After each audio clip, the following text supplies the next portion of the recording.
Carl Zawada, and I'm a researcher working for UTS and the Yield as part of an ongoing project with food agility.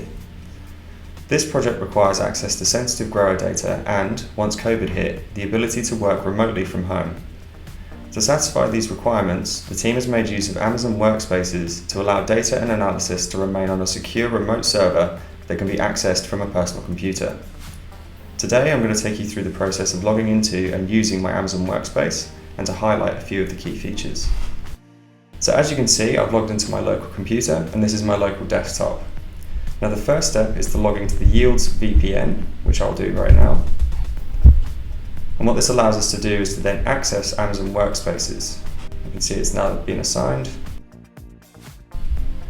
Now here we've got the Amazon Workspaces app, which has been downloaded onto my local computer. So we can now see that the Amazon Workspaces app is loading up. And you can see that it's asking us to log in with my Yield credentials. So you can see we've got my username here and we've got password, which I'll just enter now. And we'll also see that there's a second option here for multi-factor authentication, where Amazon Workspaces can make use of multi-factor authentication as an added security step when logging in. So what I'll do now is enter a one-time code to access Amazon Workspaces. And now if I hit sign in, this will log us into our remote desktop. Now importantly with Amazon Workspaces, if for whatever reason your local session closes down unexpectedly, Amazon Workspaces is online all the time, meaning that you'll have less chance of losing work. So as you can see, we've now logged into Amazon Workspaces, and it looks a lot like our own local machine. So we've got a Windows 10 environment and a desktop with links to different shortcuts, and we've also got a variety of different programs down the left-hand side here.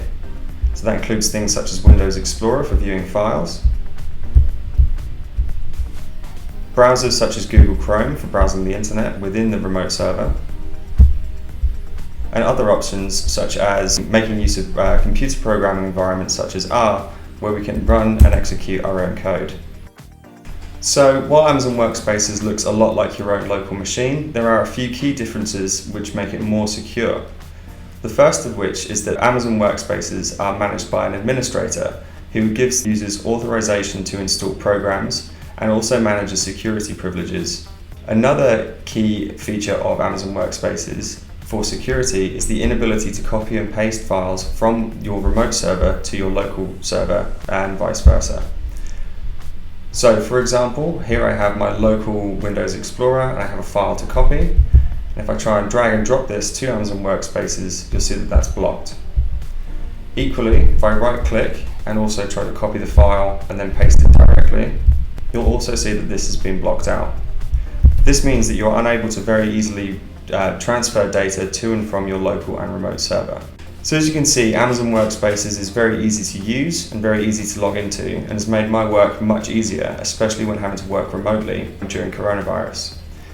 I've been Carl Zawada and thank you very much for listening.